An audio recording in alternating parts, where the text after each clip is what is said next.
Bonjour à tous et bienvenue sur ma chaîne pour une petite vidéo politique intitulée Tout va mal en France, c'est la faute à la gauche. Cette idée de vidéo part d'une image qui a été partagée sur les réseaux sociaux ces derniers jours et qui fait remonter les déboires politiques, sociaux et économiques de la France à l'arrivée de la gauche au pouvoir en 1981. Si cette invasion socialiste fut en effet un coup porté à la bonne santé de notre pays, méfions-nous des facilités qui nous feraient voir la droite comme résistante ou innocente. Car la droite, dont la défaite contre la gauche serait responsable du déclin de notre pays, est en réalité à l'origine de la plupart des réformes qui nous plombent, sans compter les réformes auxquelles elle n'osa jamais s'opposer. Et ces réformes délétères pour la bonne santé de notre peuple et de notre pays, elles ont commencé bien avant 1981, bien avant l'arrivée au pouvoir des socialistes. Je vais vous lire un extrait de Combat pour la France, bouquin que j'ai coécrit avec Pierre Guillon, qui est sorti cette année. Et je vais vous lire un extrait d'un chapitre consacré à la droite décevante et traîtresse. Je passe sur De Gaulle, contre lequel de nombreux pamphlets existent déjà, et je passe sur la droite revenue au pouvoir en 1995. Je vais donc vous lire un passage sur Pompidou et un autre sur Giscard d'Estaing. Voici un aperçu des méfaits de la droite avant 1981. Je commence par Georges Pompidou. Cet homme, dont la droite est parfois nostalgique parce que tout a toujours l'air d'avoir été mieux avant, au regard de l'état déplorable du personnel politique actuel, est le responsable de 2 réformes structurantes de l'état actuel du pays. C'est en effet lui qui donnera au Conseil constitutionnel le pouvoir de censurer les lois au nom des droits de l'homme en 1971. C'est lui qui promulguera la loi Pleven en 1972, grande loi antiraciste qui donnera aux organisations antiracistes un énorme pouvoir de nuisance sur la société et sur les citoyens. Et c'est lui qui dépossédera en 1973 la Banque de France du pouvoir sur sa dette et sur sa monnaie. Quant à Valéry Giscard d'Estaing, il est aujourd'hui un président plutôt méconnu, soi-disant de droite ou plutôt de centre-droit. Il n'en est pas moins l'un des plus grands responsables de la situation désastreuse que nous connaissons aujourd'hui. En 1976, il va prendre l'une des pires décisions du siècle dernier. Il va autoriser le regroupement familial qui permettra aux travailleurs immigrés de faire venir leur famille en France, ce qui entraînera des flots incontrôlés de millions de personnes immigrées qui arriveront en même temps en France avec une culture, une religion et des mœurs bien différentes des nôtres. Dans sa biographie, il aura le mérite de reconnaître le désastre de sa décision.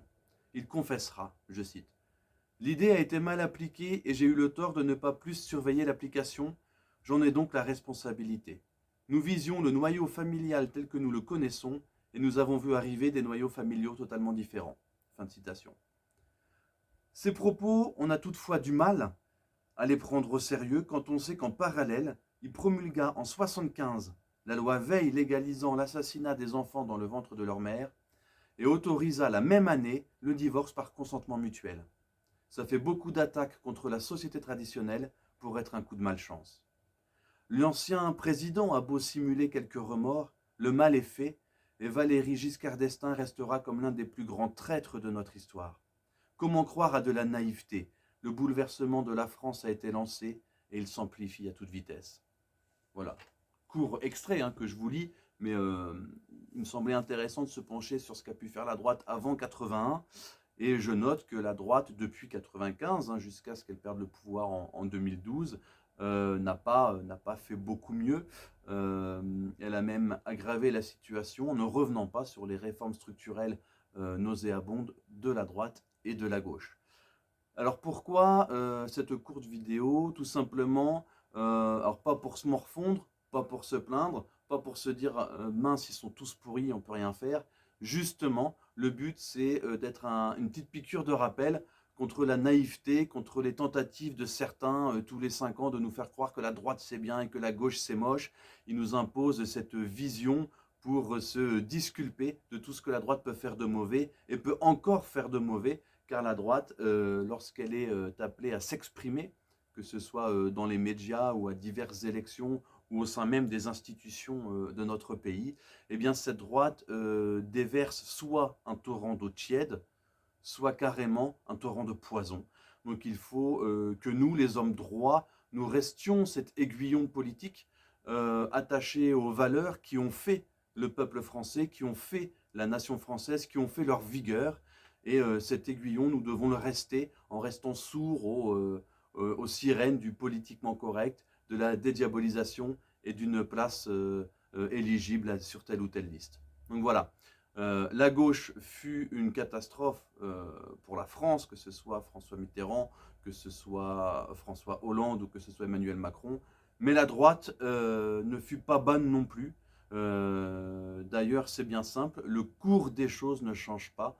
Des grandes réformes structurantes de droite et de gauche n'ont jamais été remises en question sur le regroupement familial, sur l'avortement, sur le divorce, sur la contraception, sur le mariage des invertis, sur tout ce qui pollue la société française, sur tout ce qui l'empêche d'être saine et d'avoir de sains anticorps naturels contre les idées décadentes et subversives. Eh bien, il faut que nous, les hommes de droite, gardions à l'esprit que notre camp, pris au sens très large, puisque ça englobe des gens jusqu'au centre droit, eh bien notre camp n'est pas tout blanc, ce n'est pas la gauche seule qui, toute noire, aurait sali l'histoire de France. Donc, chers amis, ne soyons pas naïfs, ne tombons pas dans les pièges qui vont faciliter quelques carriéristes.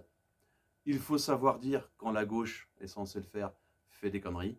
Quand la droite fait des conneries, il faut savoir le dire aussi. Ce n'est pas marquer un but contre son camp, c'est marquer un but pour la France. Le but, c'est que nous restions cette petite minorité qui va permettre à des hommes politiques de trouver un jour par terre, comme ça, les bonnes idées, la bonne idéologie qui permettront à la France de se relever. Donc voilà. Tout va mal en France, c'est la faute à la gauche. C'était un petit clin d'œil, ce titre, au bouquin de Roger Olindre, Tout va mal en France, c'est la faute à Pétain, bouquin que je vous conseille.